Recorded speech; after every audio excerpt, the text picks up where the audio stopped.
Peace and well-being, everybody. Happy New Year to you all. With this particular well-being video, I wanted to address something that I feel like is, at the bedrock of the work that I do with people in counseling, and really not just in counseling, but just in human psychology, whether it's the modern day, whether it's date backs to however long it may go, but self-hatred, a lack of intrapersonal intelligence. Self-hatred is something that I have historically been very interested in because in my professional opinion, self-hatred is very much unaddressed and not commonly looked at whenever we look at things in society, such as violence, such as lack of productivity,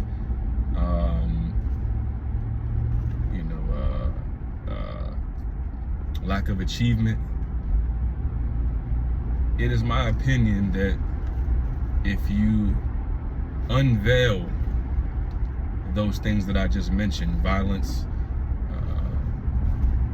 lack of productivity, lack of success, a multitude of things, if you unveil some of the more problematic dynamics and components in human society, and we'll say, just for the sake of this video, in American society, if you unveil these types of things that I'm talking about, you will find, I will postulate that you would find self-hatred.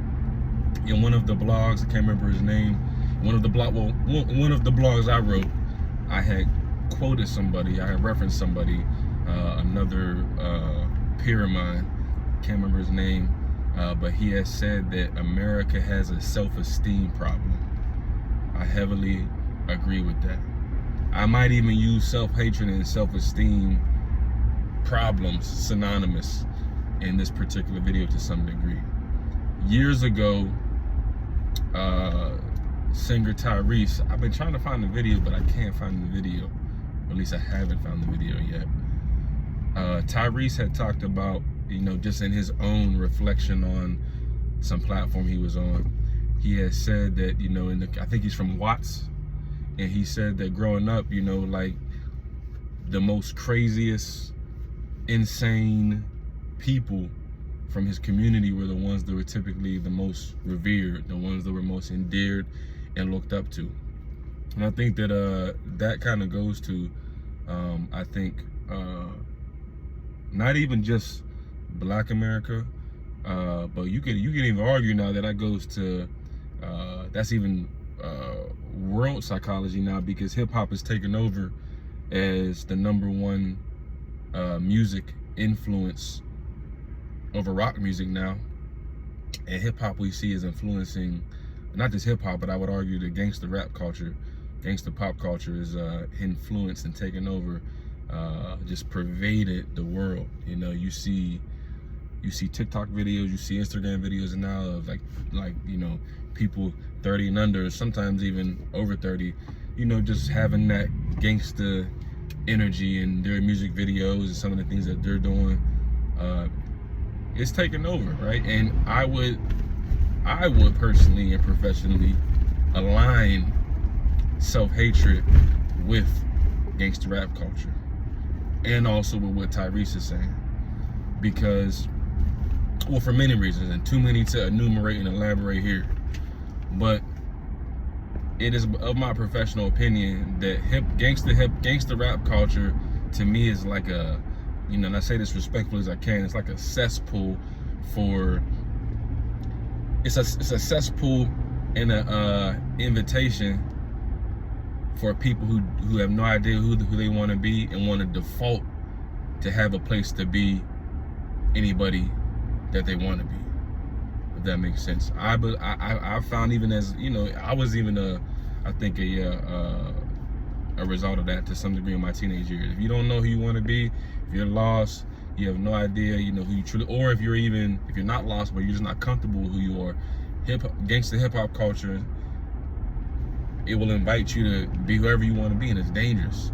It's dangerous, right? But there's self-hatred along with that. Sometimes people know who they are, but there's such a disgruntled energy, there's such a uncomfortability, there's such a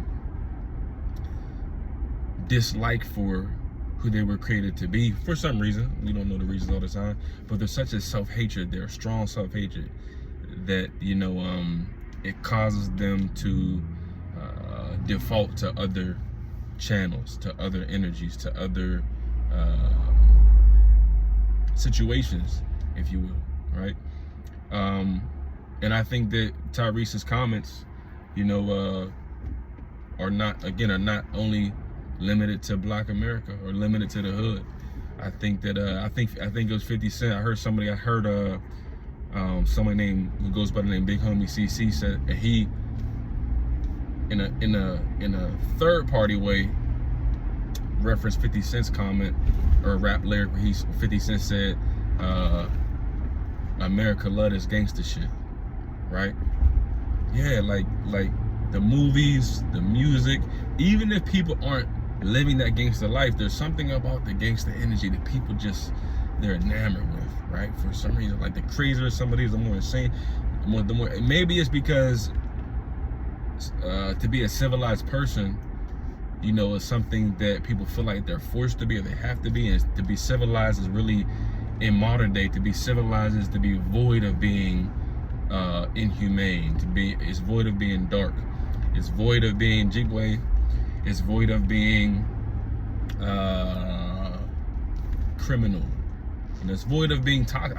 These particular things that are taboo. That's what I'm trying to say. It's void of being these more taboo things, right? And maybe people feel like they can live vicariously through these crazy, insane, gangster type personalities that some men and women will show up in the world with, as Tyrese said, right? To further my point, I think it was in Young LA's song "Ain't I" that T.I. said, "Ain't I insane? I just feel like that's the way I gotta be."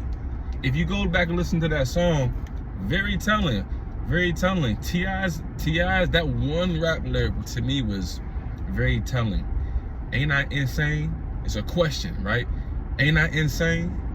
He asked the listener, and then he says, "Well, I just feel like that's the way I gotta be."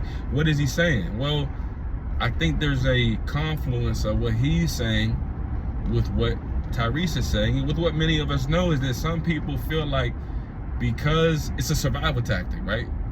Because their world or the world is in some ways the way it is, the only way that some people feel like they can survive is to show up and be the craziest, the most insane, the toughest one. I've heard 50 Cent talk about, and I'm only referencing 50 because I think 50 has a personality to some people that he's a daunting character. Maybe, I guess he puts people in fear.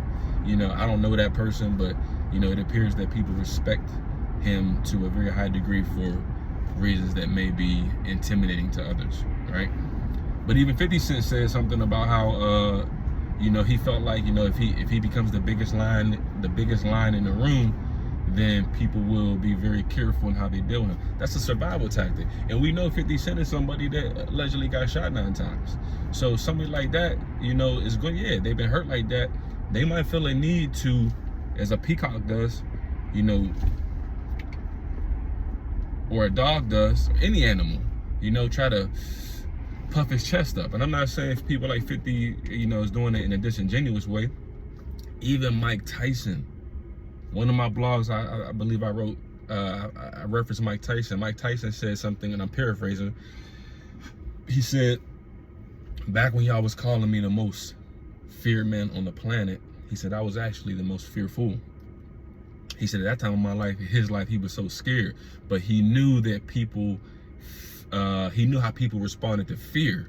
So intelligently, because Mike Tyson has always been a very high IQ person, Mike Tyson theorized, hypothesized, and actualized that if he would use fear to his advantage, he could control people around him. Possibly he could have influence of different situations around him, so that maybe he would be able to prevent and avoid pain and suffering and trauma that he experienced before, right?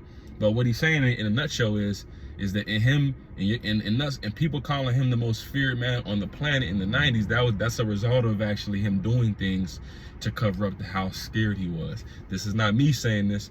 This is Mike Tyson saying this on his own podcast, Hotboxing. Can't remember which episode, right? Self-hatred. Now, I've been saying this stuff for a long time, that self-hatred is a very undiscussed element in society that we don't pay attention to, that really makes inroads into many, if not all, areas of people's life whenever they're suffering from self-hatred, when they're suffering from what I call high self-hatred, low self-esteem, right? And some people call me an expert.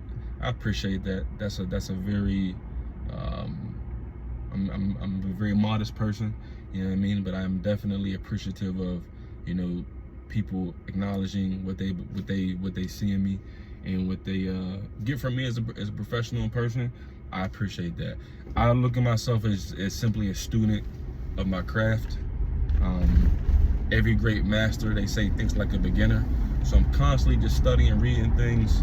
And in recent years, I've actually found scientific evidence from credible sources that have been able to validate things that I have just been theorizing myself. When I started saying that self-hatred was an issue, I really didn't have any scientific data to really prove my point. I was just seeing it empirically in society through my work as a professional counselor, and before that through my work as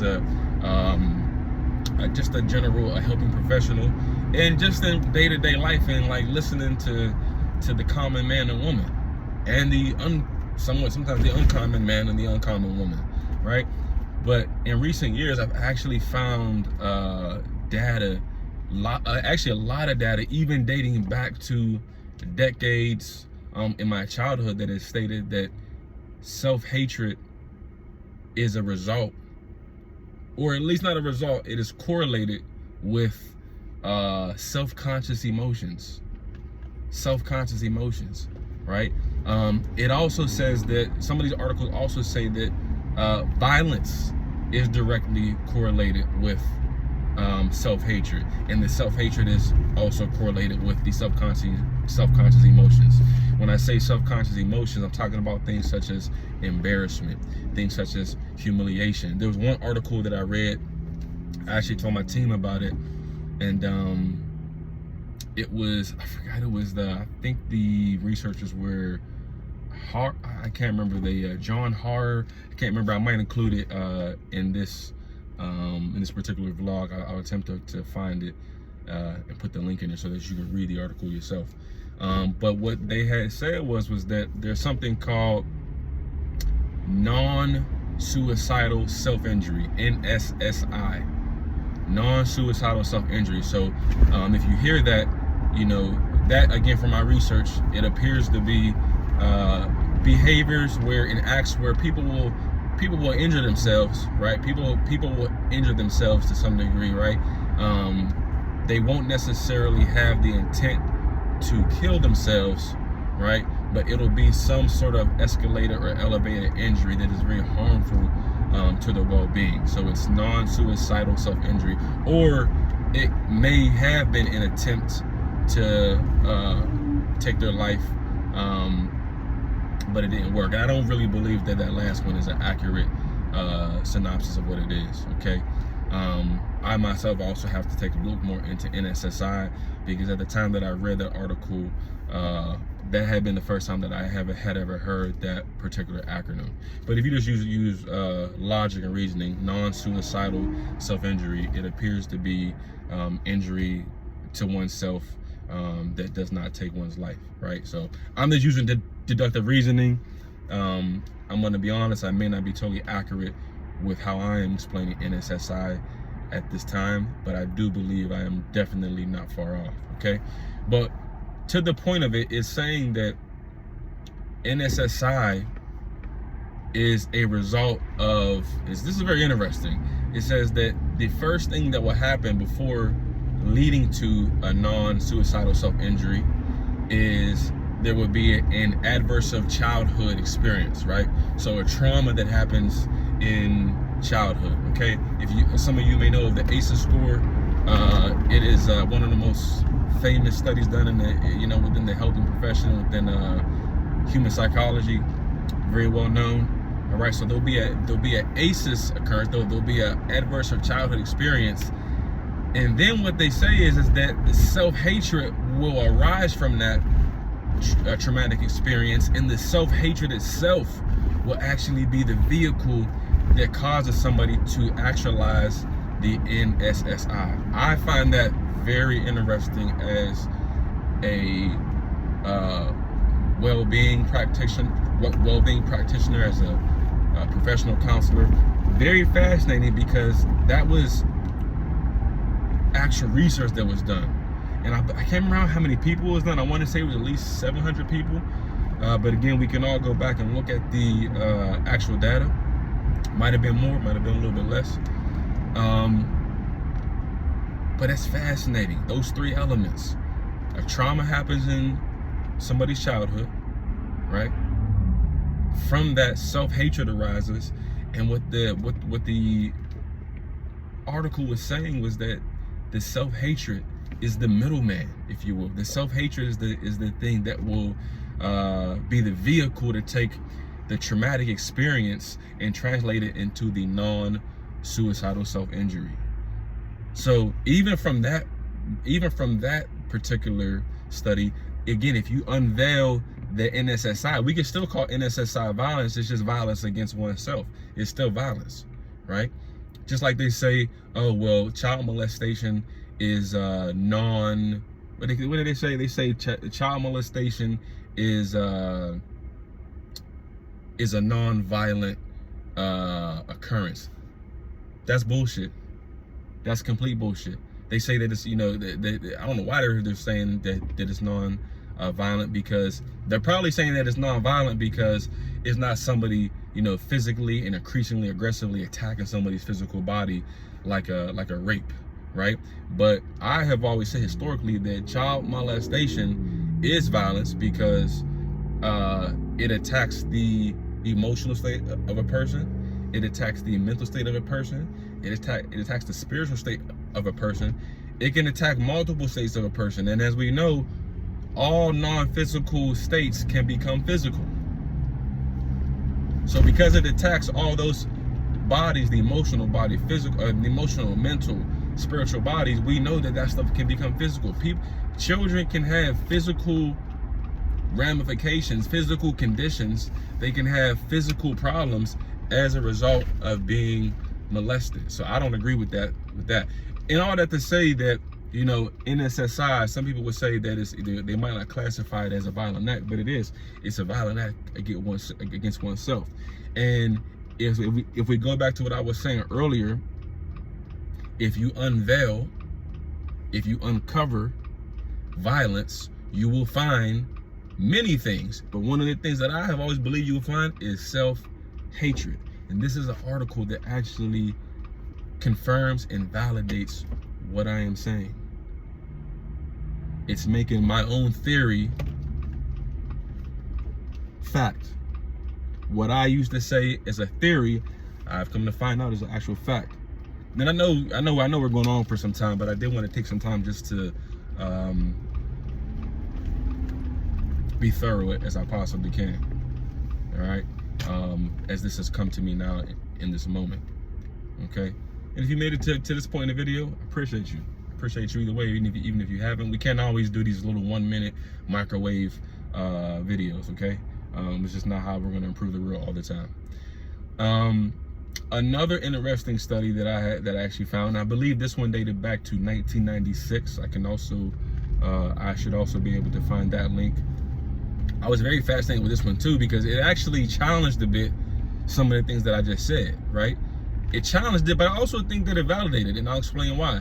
This particular article said that, in a nutshell, that it does not agree with the idea that self-hatred is the conduit or a middleman or middlewoman, as I said, to violence. It actually said that narcissism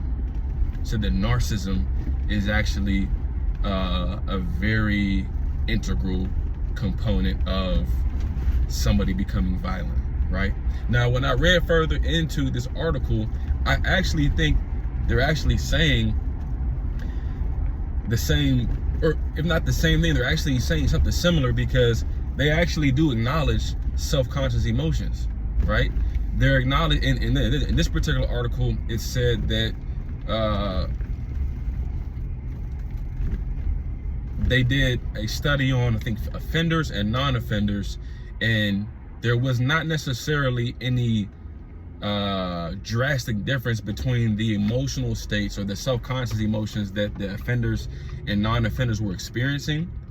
Therefore, the difference in this study, it was saying that because there was no change in emotions, some people were still having self-hatred, some people were still having the same self-conscious emotions, but they weren't becoming violent, right? But what they found was that if people were narcissists, they were more likely to become violent. But it still said that the narcissism was connected to the self-conscious emotions, because the narcissist could not handle being humiliated.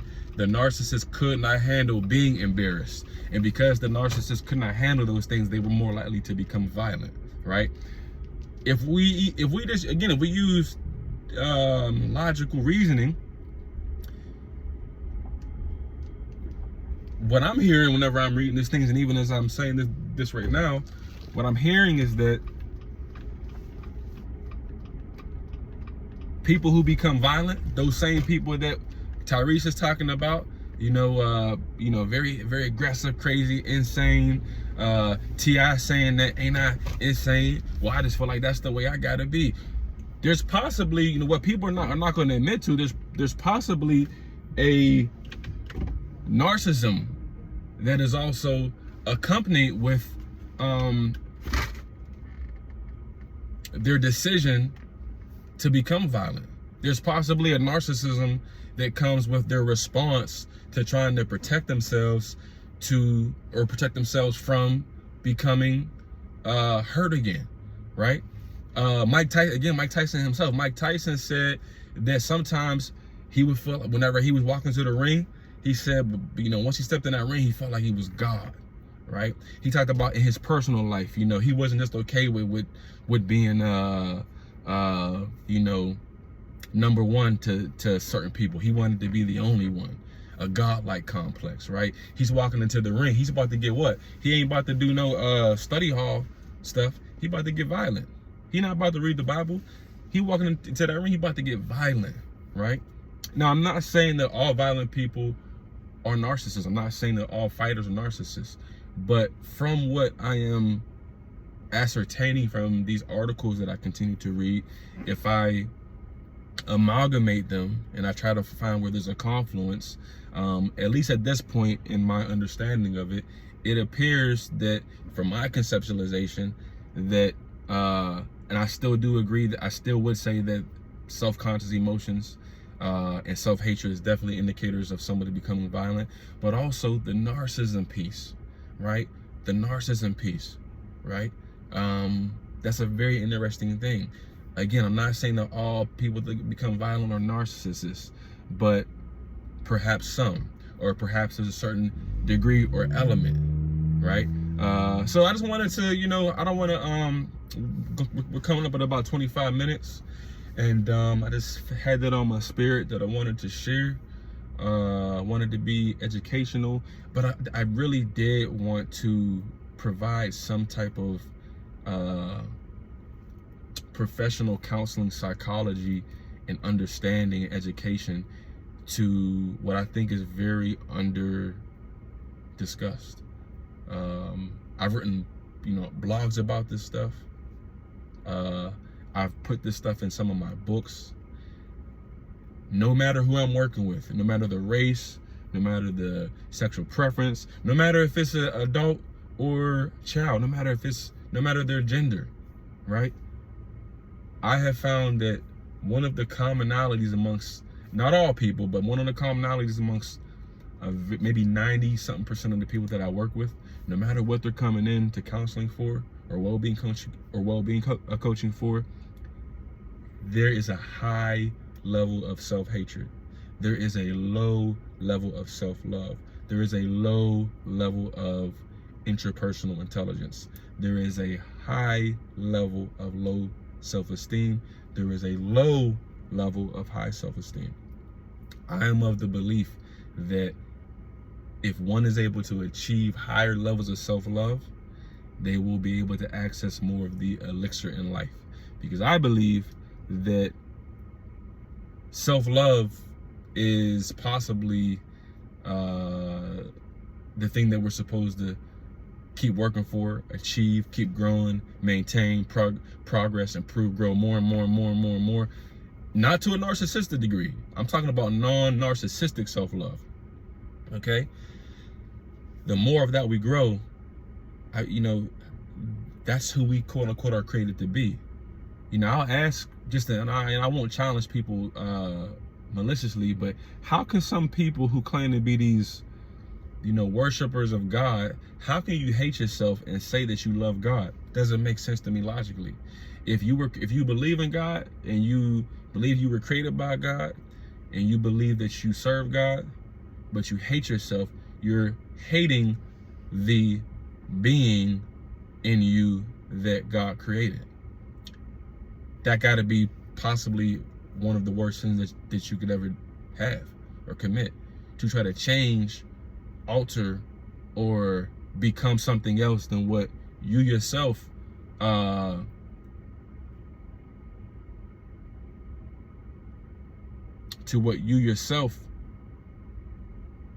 maybe not believe at the time, but you yourself